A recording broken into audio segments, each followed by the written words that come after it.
Greetings, I am Brother Judah from the Congregation of Israel, a representative of the NMP, the Nazarene Messianic Party. I'm your host today here on What is to be Done. Here on What is to be Done, we approach the Bible from a social political perspective.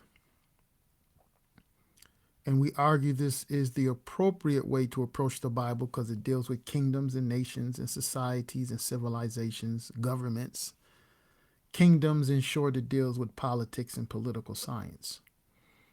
So here we like to investigate geopolitical, historical, biblical, social, and other scientific content.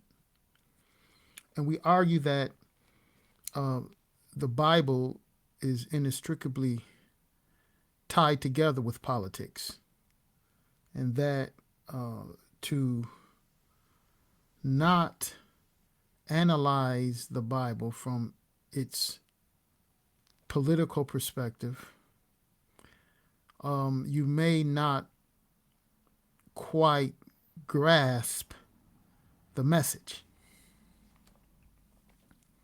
And I know some people may argue saying, how dare I say something like that? But, that's the position I take. Today on What is to be Done, I would like to discuss the mandate of Deuteronomy, and particularly Deuteronomy 23. And we'll be looking at verses 15 and 16. And this will be a demonstration on what I mean on how you deal with the Bible on a social political level.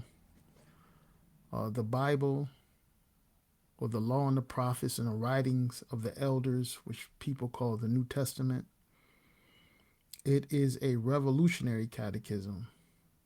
It is a guide to liberation, but the biblical term is salvation. And the true repentance that the Bible speaks of actually will cause all the modern mercantilist commercial institutions to collapse. And that will give rise to a new world. The mandate of Deuteronomy 28 and the Underground Railroad is the biblical teachings in action. Again, it is argued by many that the true love that the text speaks of is revolutionary. The Holy Ghost is a revolutionary force. The ultimate act of love is revolution in behalf of justice. And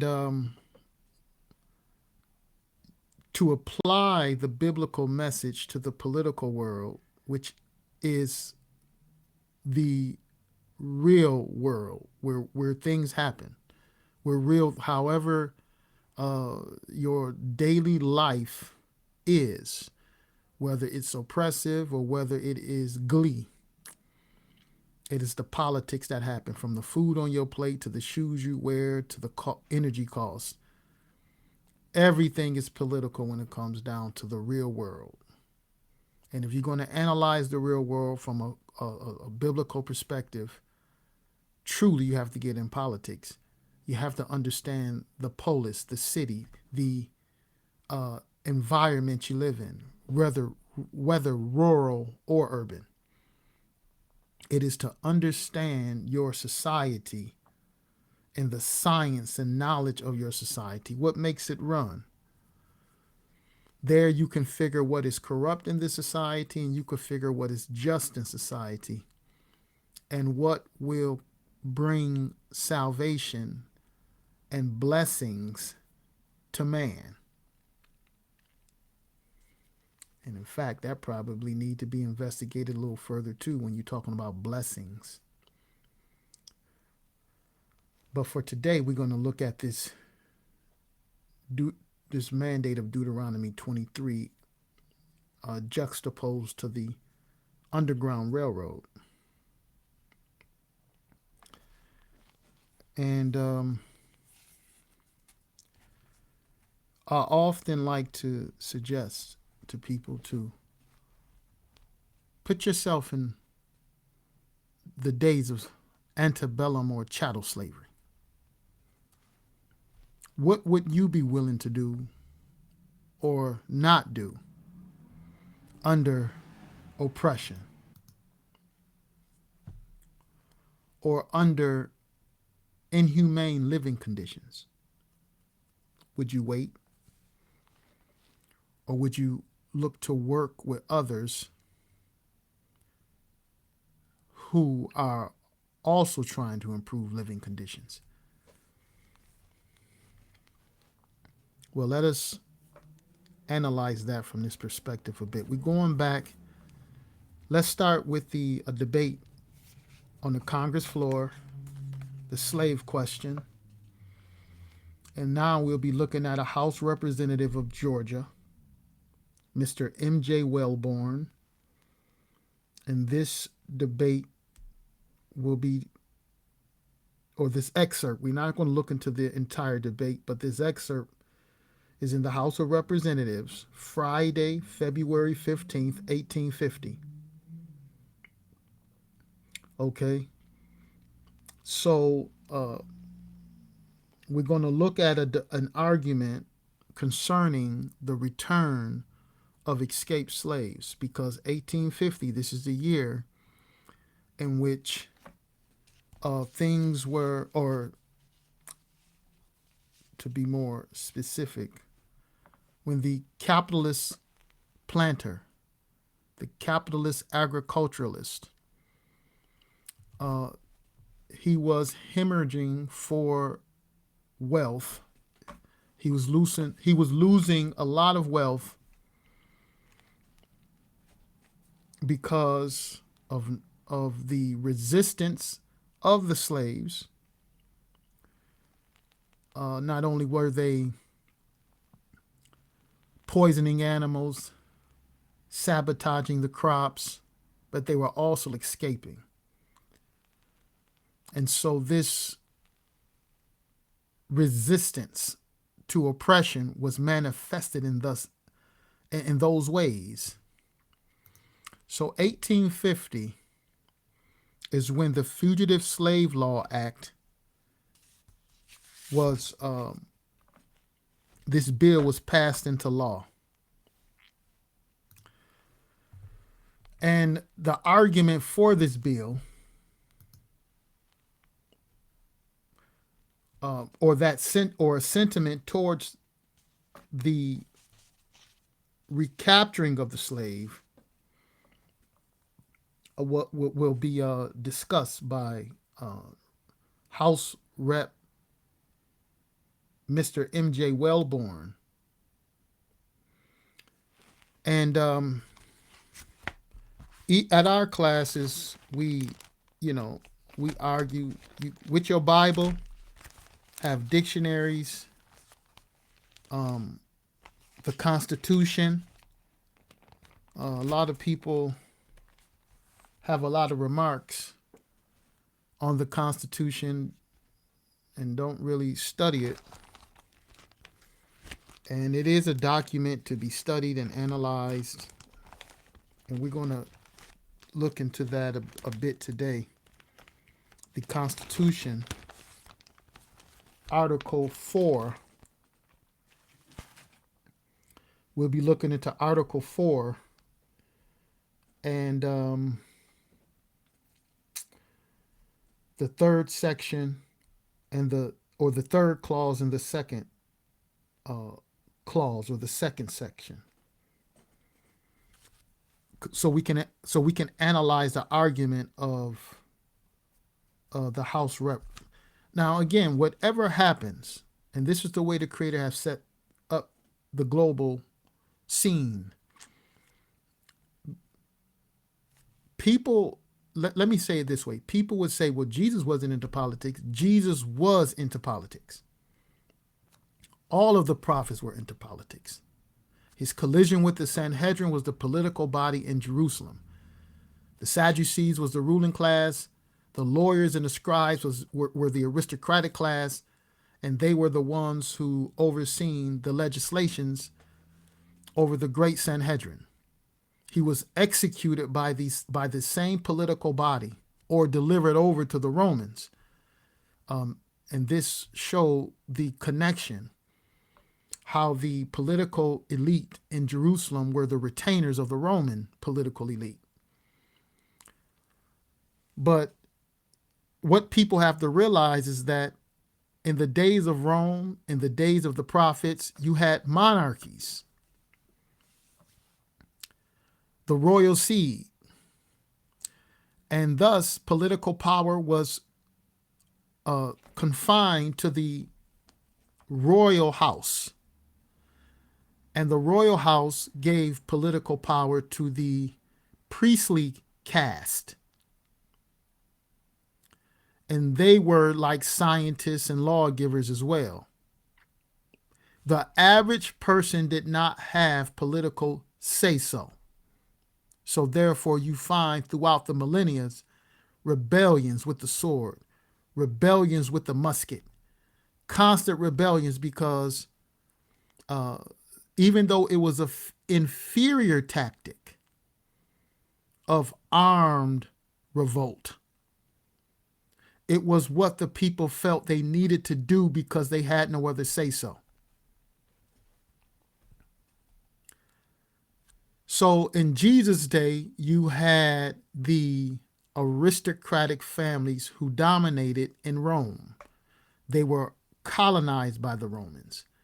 So his political activity did not look the same as it would today. Why? Because today, unlike no other, which is relatively new in comparison to the historical record, is that the average person have access to political power. Even as young as 18 years old have access to political power. Women have access to political power.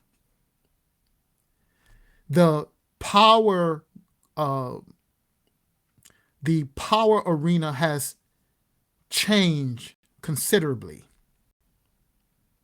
And so what happens in this day and age, ever since the breaking away from the crown and the nations moving towards a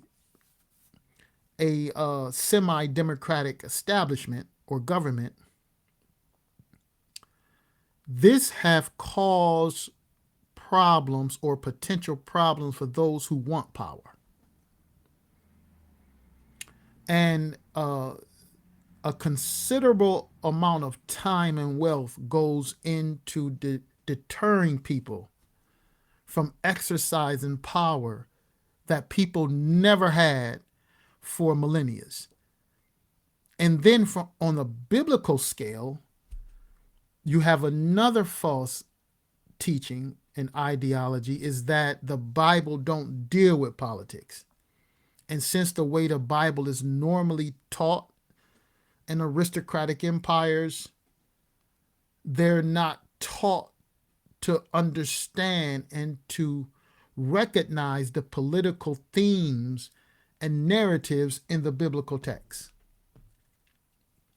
So Jesus was into politics. His looked different. He had to address the scribe, Sadducee, but primarily his assault or tactic against the empire was the organizing of soldiers, tax collectors, and individuals who were among the rich class. Those three, as some may call the Iron Triangle, those three were the pillars in which the Empire of Rome stood. So it's not by chance that the Bible is, especially in what people call the New Testament, it's not by chance you see a lot of interaction between the soldiers, the tax collectors, and the intermingling with the upper rich class. So this is different now. The global political sphere has changed. And let's look at this here. We're going to look at the changes that had taken place or was beginning to take place before the Civil War, and how these changes laid more groundwork or paved more roads for those who come after. And we're going to address it from a biblical perspective. So when we're looking at Deuteronomy, for example, Deuteronomy 23, if you turn there, we're going to look there as well. We're looking at the legislation of the 12 tribal confederacy and the legislation in which their federal government had drafted from the inspiration of the Spirit or the God of heaven. So we'll be going to Deuteronomy 23. But first, Mr. Wellborn's argument, he says, the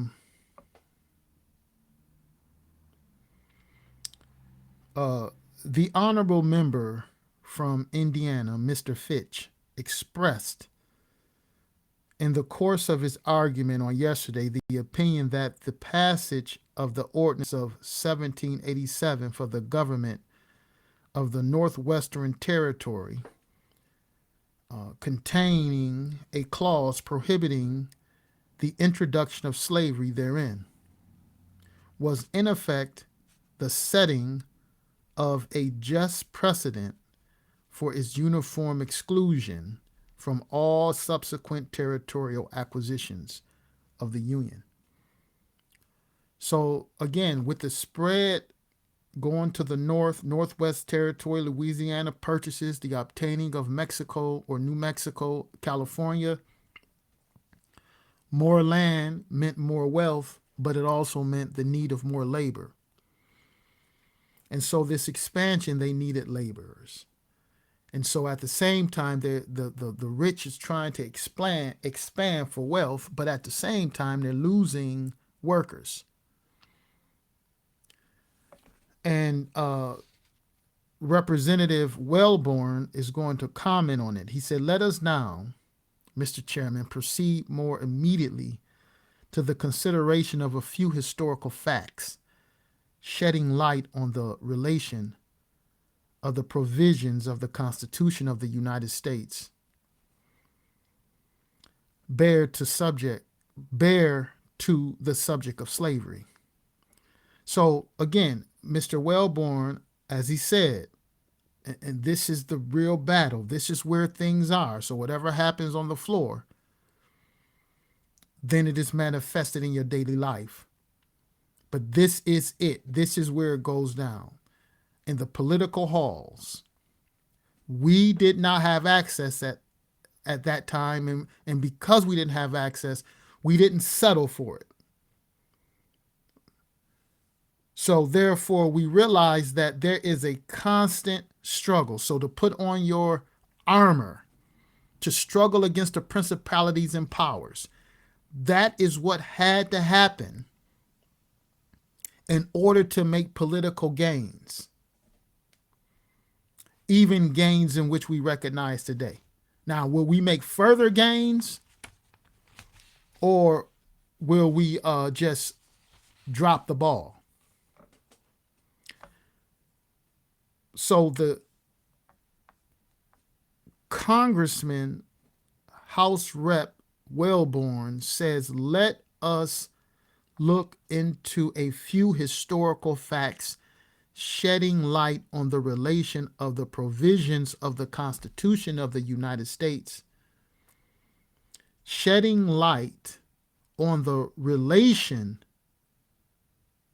the provisions of the Constitution of the United States bear to the subject of slavery, and the probable intention of its framers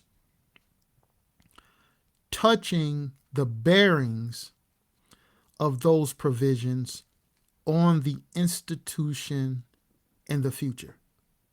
So, as he said, to be fair, he's saying, okay, let's look at the probable intention of the framers of the Constitution, even moving forward as the nation continued to grow. So Mr. Congressman Wellborn says, did they contemplate, speaking of the framers, did they contemplate, as the honorable member of Indiana insists, its exclusion from all territorial acquisitions from following its adoption?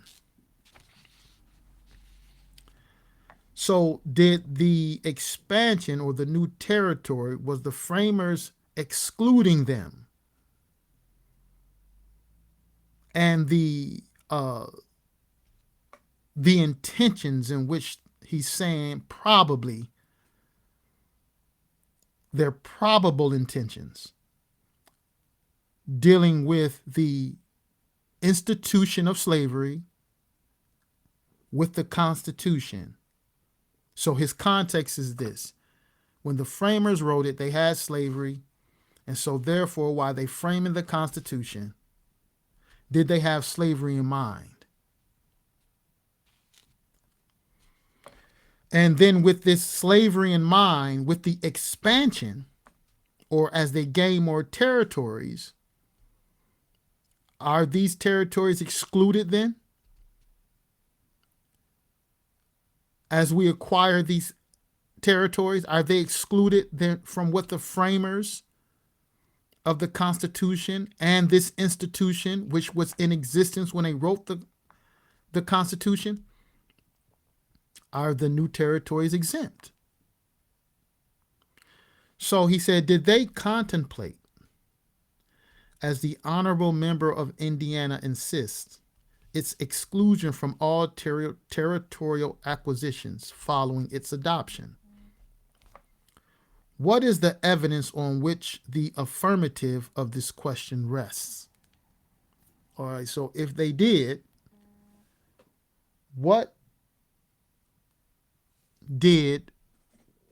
if they did exclude it, what's the evidence on which the affirmative of the question rests? Is it to be found in the mere silence of the Constitution on the subject? In other words, are you arguing because the Constitution doesn't necessarily say slavery and the institution of slavery? Because of the silence, does this mean that they didn't intend for this institution to continue? To rest the proof of it on this would be substantially to argue that what is not disapproved is to be taken to exist. So they didn't disapprove it, so therefore, or they didn't approve it. It's silent, so therefore, we should take this stance on not keeping the institution of slavery as we gather more territories. So his argument is going to be, well, just because they didn't mention it and they didn't specify literally slavery, that is not a good argument to say that we cannot span or expand and also keep the institution of slavery. Let it be borne in mind that this ordinance covered all the territory held in common by the states of this union on their adoption of the Constitution. Now, every state that's coming in now, they are all subject to the Constitution.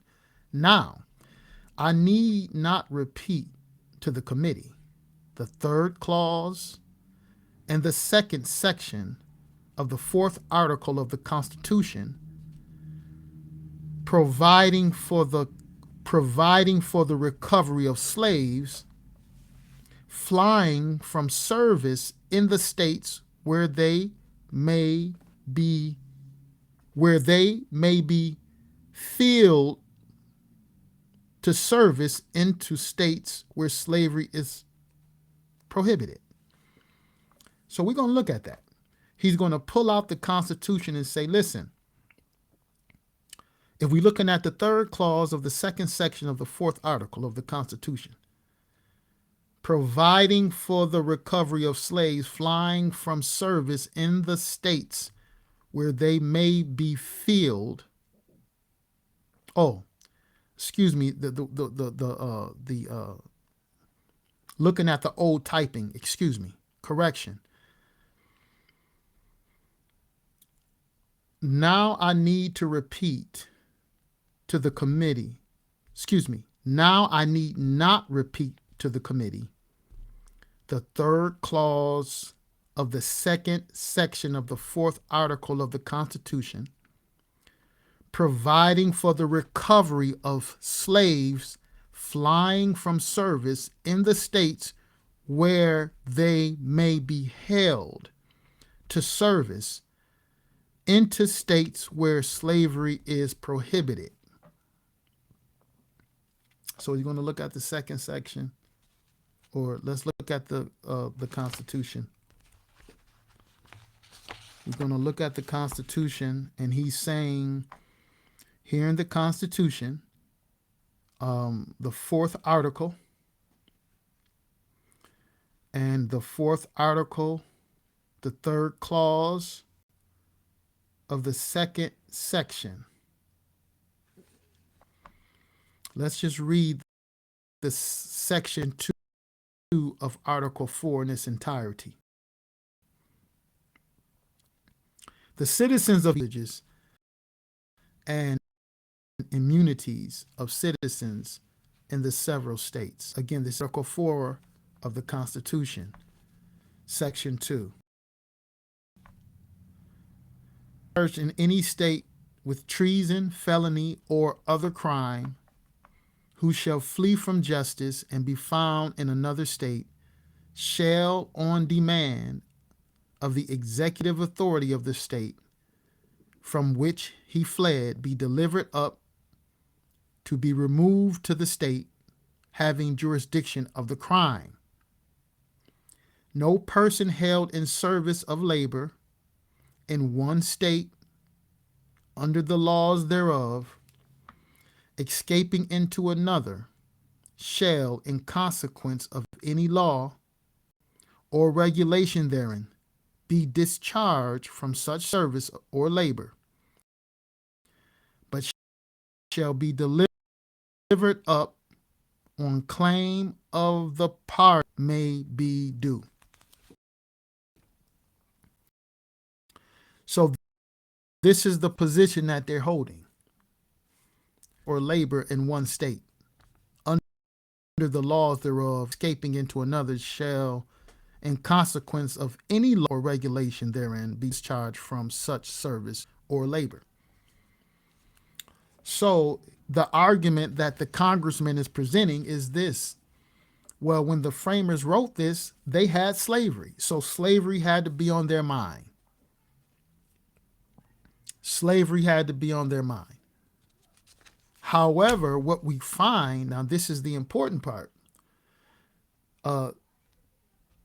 this was changed by the 13th Amendment. Now think about this. We're going to look at the now the 13th Amendment says what?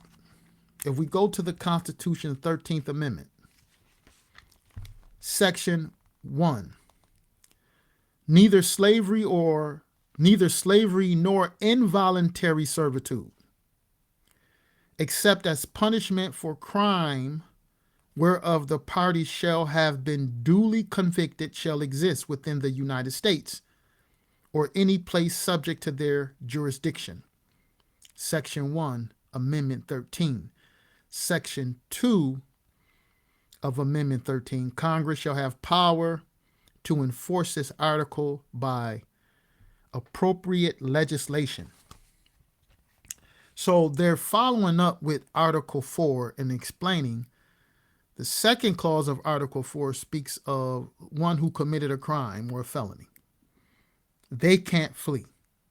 So if you committed a crime or a felony, then you could be subject, and you have been duly convicted, then you could be subject to labor. But involuntary servitude had to be written into the Constitution as an amendment. Now, how did that happen?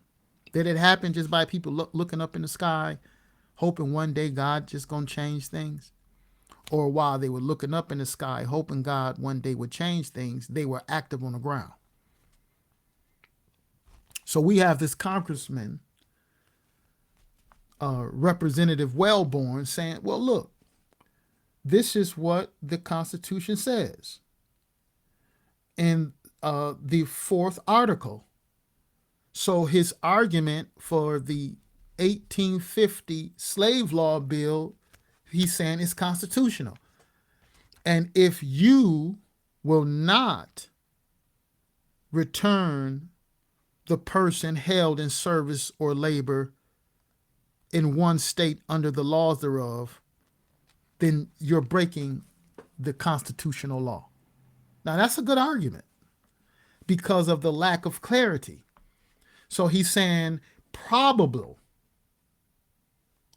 probable sentiment, as he said, of the framers was that, yeah, you got to return slaves, because when they wrote this, there was slavery. But this is the tug of war. So Senator Phelps argued the same thing, but then he showed the sentiment of Thomas Jefferson and also sentiments of Washington. They recognized slavery as an element of evil to the body politic and a crime against humanity, to the point Thomas Jefferson said he feared for the nation. But by the letter, House Rep Wellborn is presenting an argument by the letter. So how do you reconcile this? They passed the bill. 1850 Slave Law Act. If I'm not mistaken, under Miller Fillmore. A few months later, they passed a bill to return slaves. Now, to return slaves, what is the position of those who stand on the biblical or the constitutional Yahwist liberation legislations? That's what Moses had, liberation legislations. So if we're looking at what the Yahwist taught, if we go to Deuteronomy, again, Deuteronomy 23.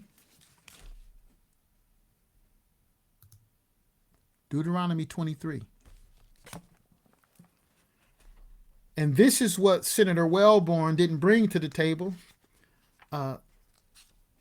Either he didn't know it was in there, or he didn't want people to know it was in there. So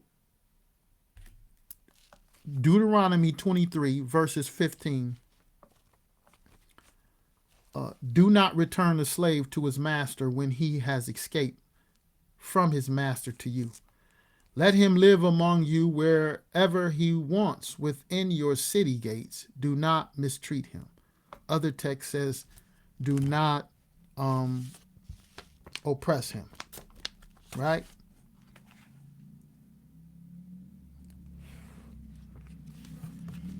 Do not oppress him. Do not return the slave. This was in Yahweh's legislation, the egalitarian society that was being established by Moses and that was confirmed by Jesus of Nazareth. So therefore, now this law in the Moses legislation in the pretty much at this time, the Protestants and so few Catholics who believe the Bible is, or who held the Bible, that's written in there. And so, as Paul argued in Ephesians, that the church is to make known the manifold wisdom of God. That's what the church is supposed to do. And it is supposed to combat injustices. So, did we just read about an injustice? First, we hear the argument from the congressman. He argues that the fourth article, section 2, the second section, the third clause or the third paragraph says, no person held in service or labor in one state under the laws thereof escaping into another shall, in consequence of any law or regulation therein, be discharged from such service or labor, but shall be delivered up on claim of the party to whom such service or labor may be due. So all of the slavers are saying, listen, we're going to get our slaves, and to not return our slaves is unconstitutional. But the debatable aspect is that it doesn't mention slave in the Constitution. It doesn't tell you the type of labor. It just says one under labor, right? So therefore, that's why the constitutional writers, the framers, this is just a basic framework. If you need to add or take away, you make amendments. The system works. To argue that it's nothing you can do is a total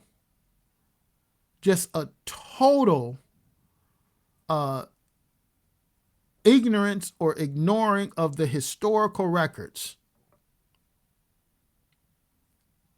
So let us look into another text, Black Reconstruction. I want to look into a text, Black Reconstruction by W.E.B. Du Bois.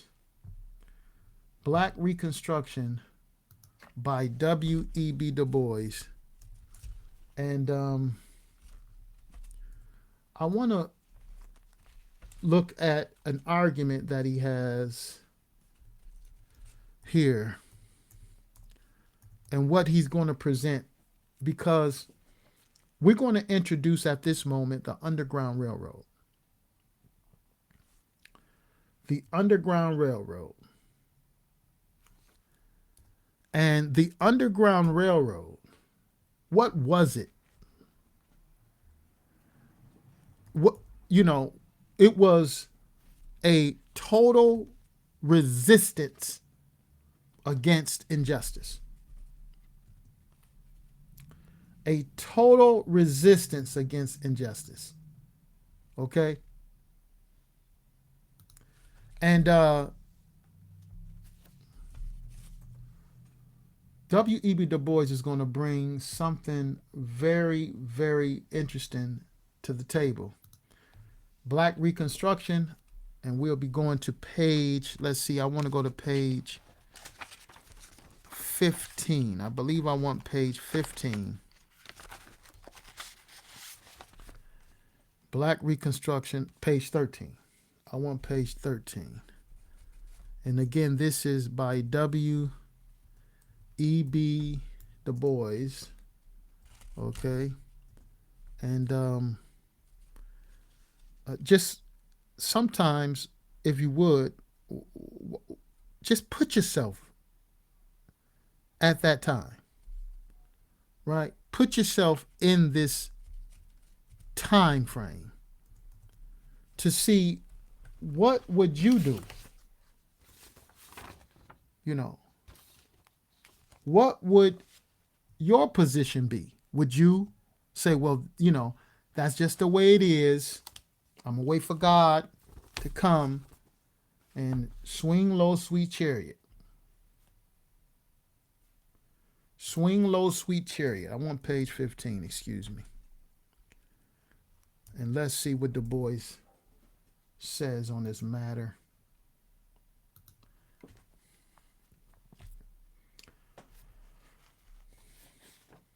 Oh, page 13, I'm sorry. Page 13, not 15.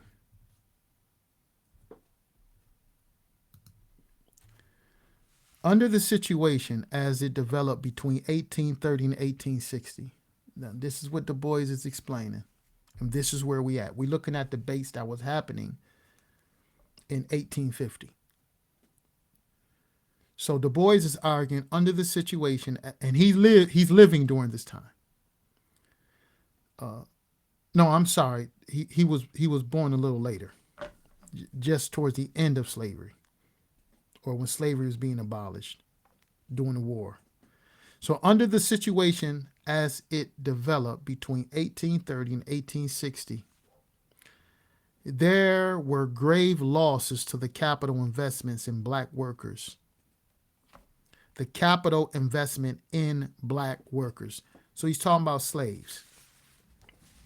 Remember, we talked about how the slave was the capital. The slaves were the capital to the capitalist planter, right? And remember, we looked up what capital was. We looked that up. And so capital, wealth employed in or available for production. So there was investments in the black worker or the slave. And so during this time between 1830 and 1860, there were grave losses to the capital investment in black workers. Encouraged by the idealism of those northern thinkers who insisted that Negroes were human, the black workers sought freedom by running away from slavery. And so this is where the senator is arguing that they need to be returned. And so what that you are a free state? That don't matter. The states are under the Confederacy. Okay? And so under the Confederacy, all states must abide by the Constitution. Article 4, Section 2, Paragraph 3, or Clause 3. No person held in service or labor in one state under the laws thereof, escaping into another, shall in consequence of any law or regulation therein be discharged from such service or labor. But then we have the Yahweh's legislation, which is the legislation in the Bible, which says in Deuteronomy 23, do not return a slave to his master when he has escaped from his master to you. And what we have, according to Du Bois, grave losses to the capital investment in black workers. Why? Because they were escaping. Encouraged by the idealism of those northern thinkers who insisted that Negroes were human, the black worker sought freedom by running away from slavery. He ran away from slavery.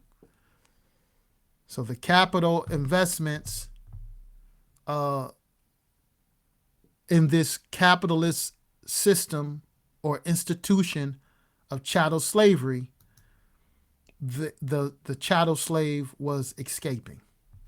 Now they want to retrieve them. The physical geography of America, with its paths north by swamp, river, and mountain range, the daring of black revolutionists like Josiah Henson and Harriet Tubman, and the extra legal efforts of abolitionists made this more and more easy. So here you have a resistance to unjust law.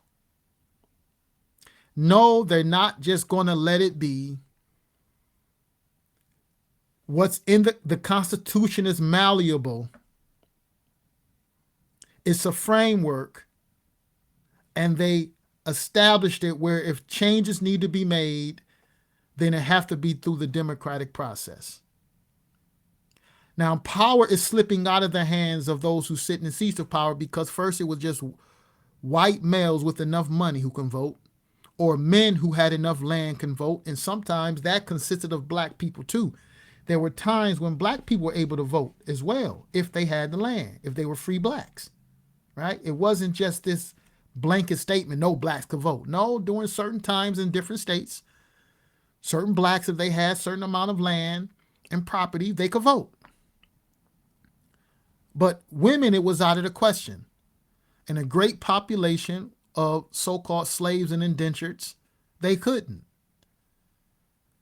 So things have definitely changed for the work, especially of the evangelists who approach the Bible from a social political perspective. This whole biblical concept of the messianic servant has a rich fulfillment when we understand that the hand of God have shifted the course of world governments to the course is on now. But the people like Josiah Henson and Harriet Tubman and many others, they did not just settle for what it was. So now they are according to the law that was passed by Congress, because the Constitution itself doesn't specifically say slaves.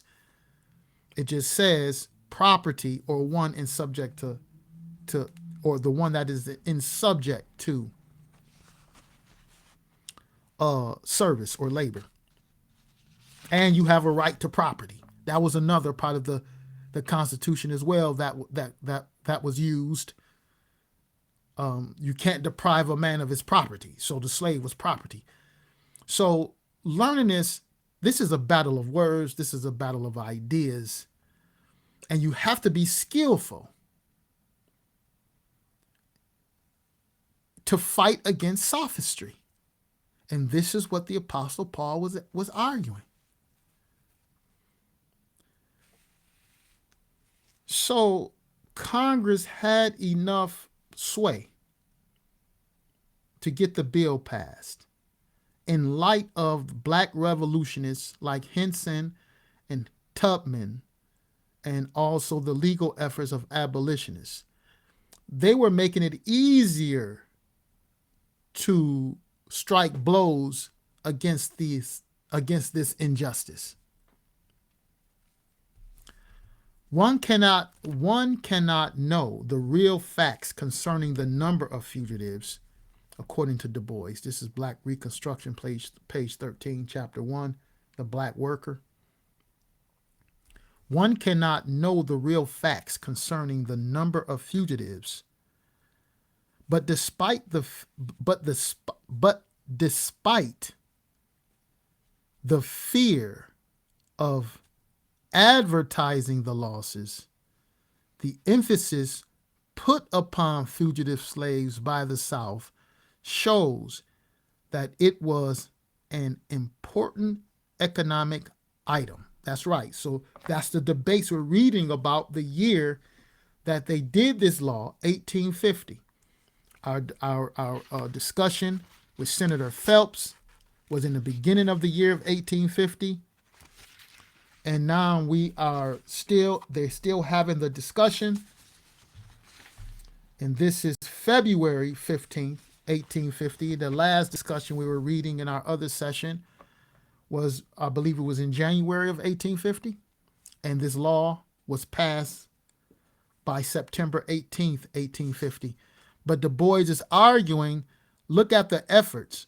They had to have great losses because of this emphasis they put upon fugitive slaves.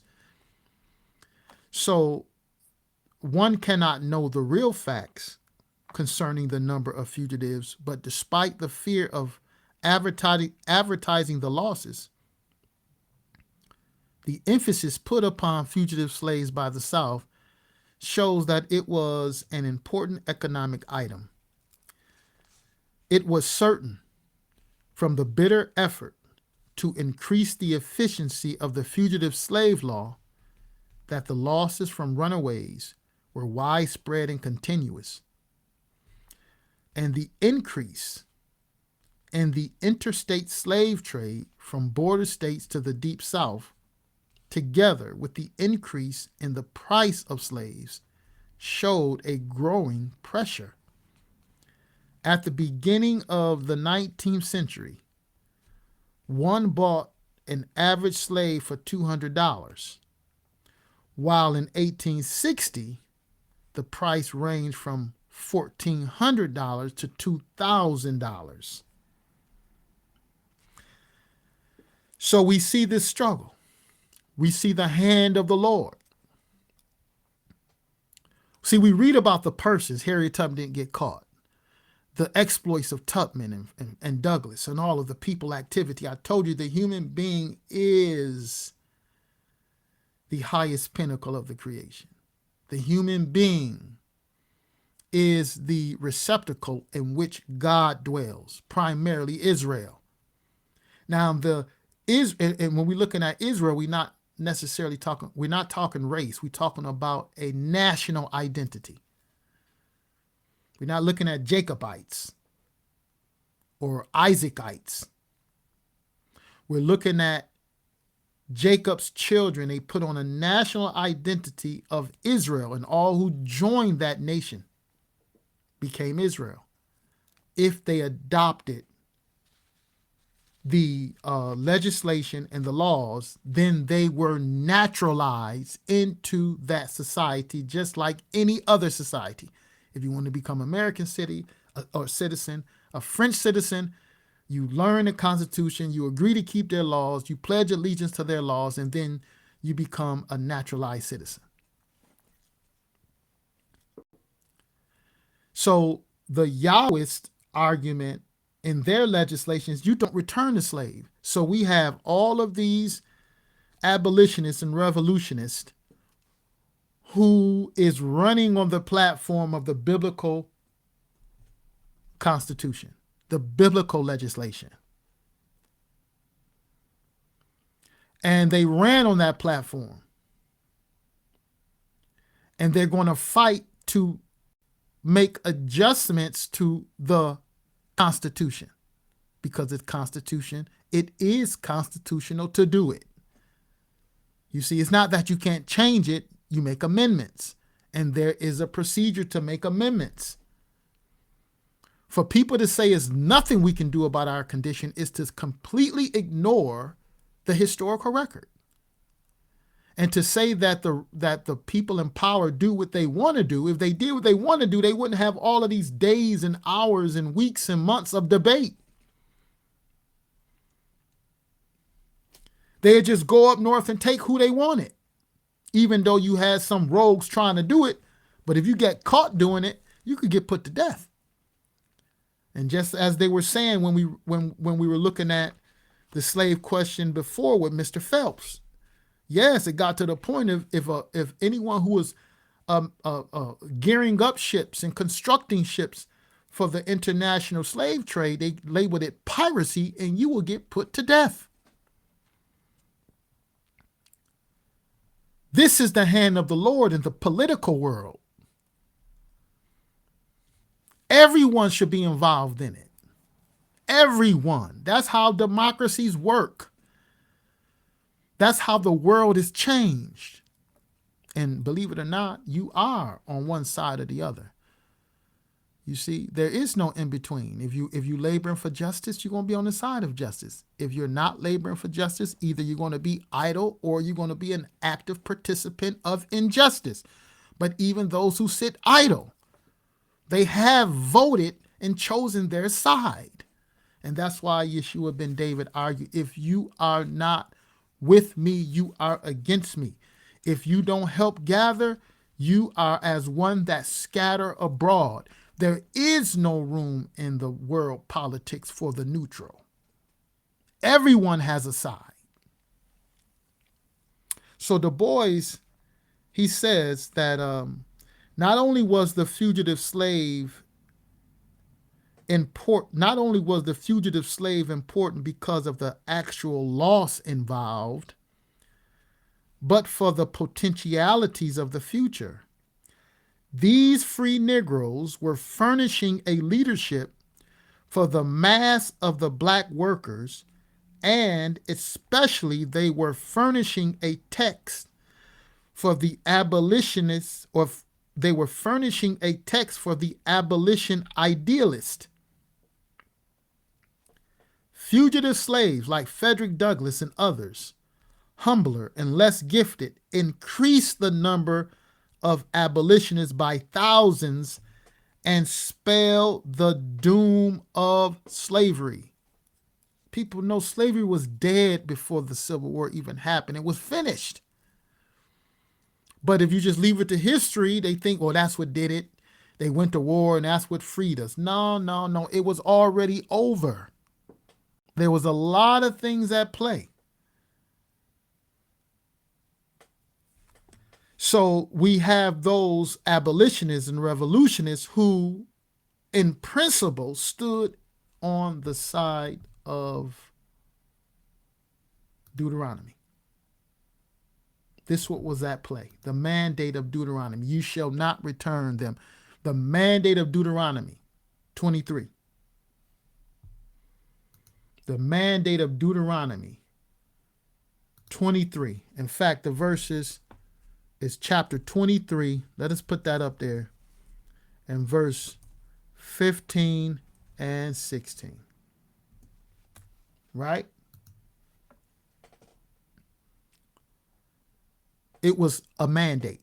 Now, let's follow up with those who are going against the injustice.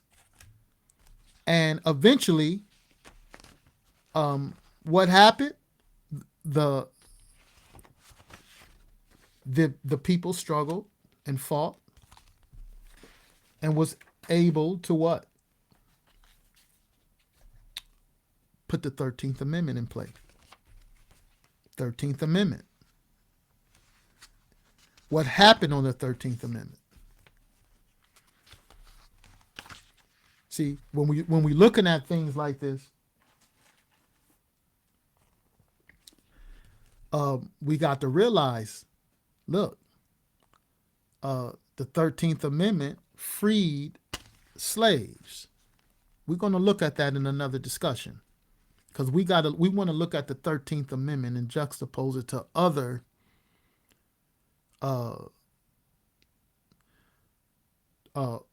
declarations or emancipation proclamations that's in the Holy Bible as well. But the 13th Amendment was passed. Why? By way of struggle. And that 13th Amendment says, Section 1, neither slavery nor involuntary servitude, except as a punishment for crime whereof the parties shall have been duly convicted, shall exist within the United States or any place subject to their jurisdiction.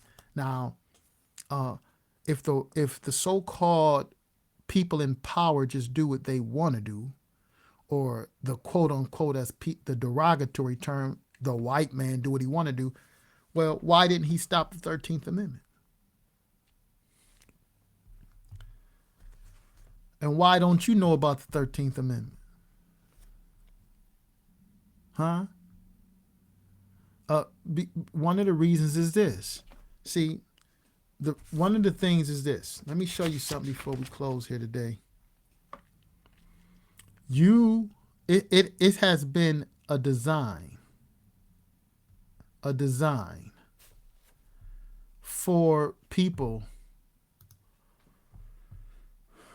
I'm sorry, bear with me a second. It has been by design that the people don't know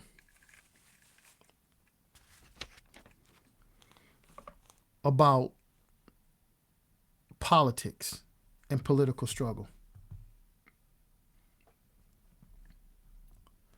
Yeah, and like I told you before,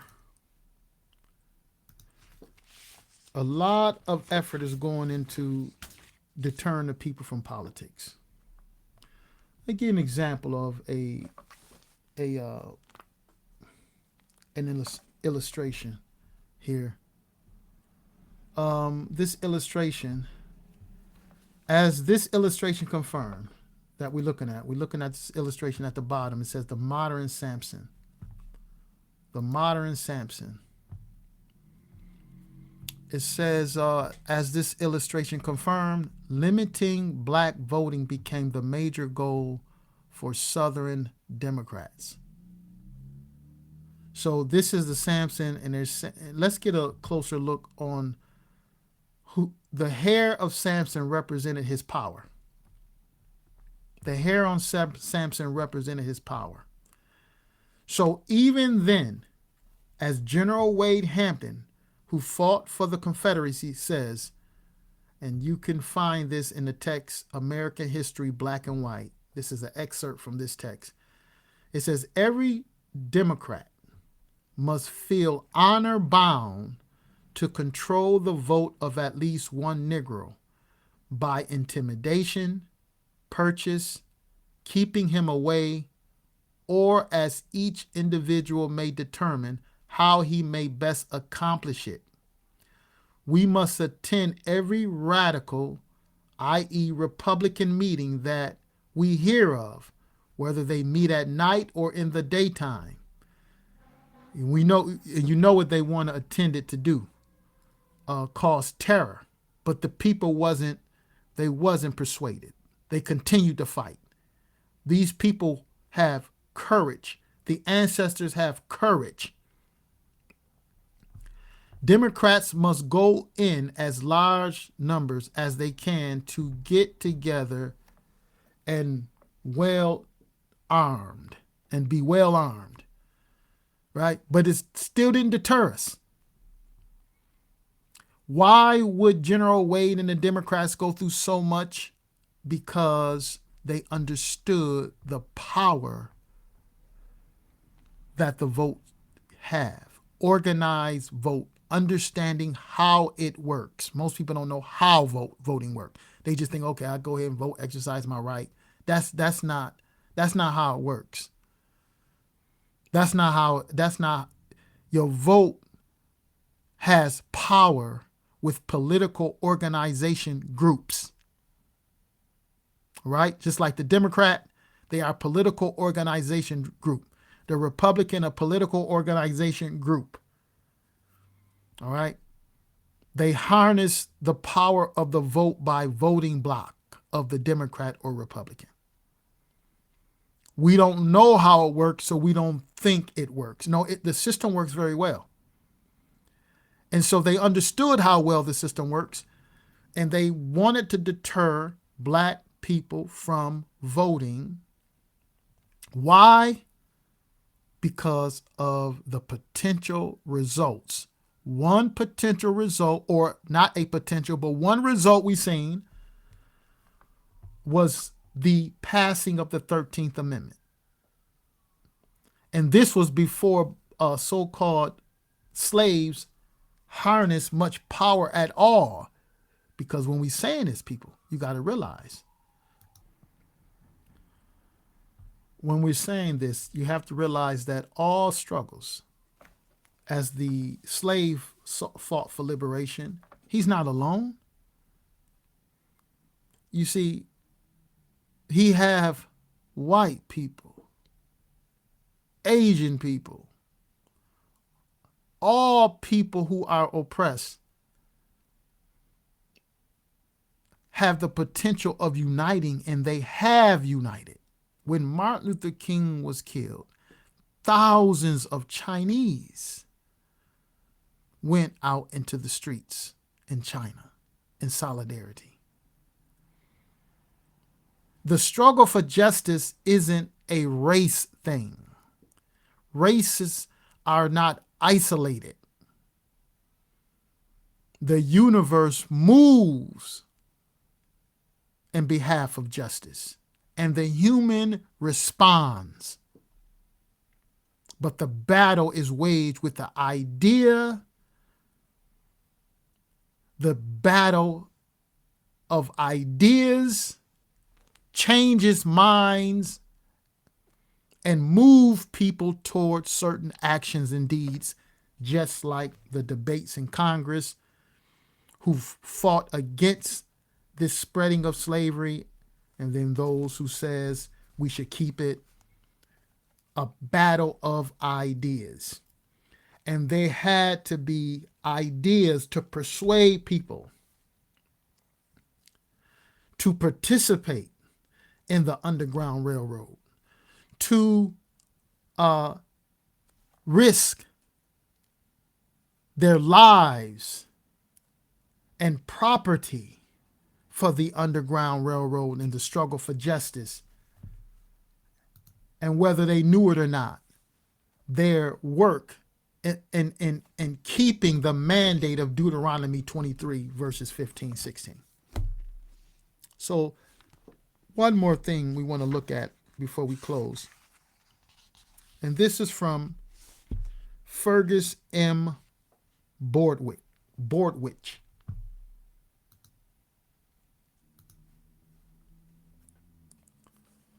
Fergus M.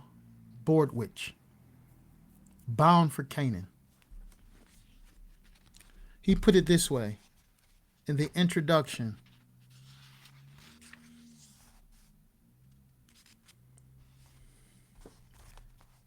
Mr. Bordwich says the Underground Railroad's impact on the antebellum United States was profound. Apart from sporadic slave rebellions, only the Underground Railroad physically resisted the repressive laws that held slaves in bondage. The nation's first great movement of civil disobedience since the American Revolution, it engaged thousands of citizens in an active subversion of federal law and the prevailing mores of their communities, and for the first time asserted the principle of personal active responsibility for others' human rights. So it's showing you here, it's argued that the Underground Railroad was profound. Not only that, though, it physically resisted the repressive laws that held slaves in bondage. And it was the nation's first great movement of civil disobedience, struggling against the principalities and powers. This is exactly the demonstration of the biblical teachings. By Mr. Bordwich continues, he says, by provoking fear and anger in the South and prompting the enactment of draconian legislation that eroded the rights of white Americans, the Underground Railroad was a direct contributing cause of the Civil War. And W.E.B. Du Bois says, he argues that the Underground Railroad spelled the doom of chattel slavery. Underground Railroad was a direct contributing cause of the Civil War. It also gave many African Americans their first experience in politics and organizational management. In an era when pro-slavery ideologues stridently asserted that blacks were better off in slavery because they lacked the basic intelligence and even the biological ability to take care of themselves. Is that true? If you look at a lot of so-called black people, you would think it is. But it's a fallacy. And the people have to shake themselves loose of this, as Martin argued, this slumber.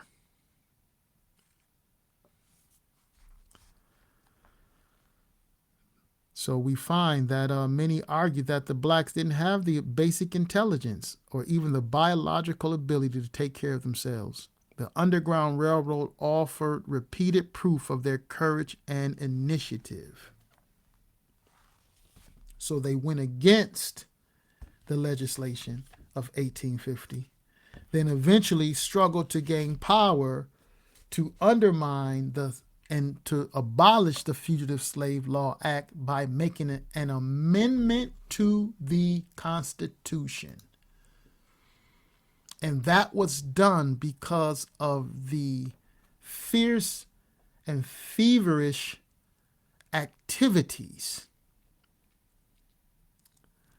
of those who work to undermine an injustice, and they literally follow the mandate of Deuteronomy 23, verses 15 and 16, and the power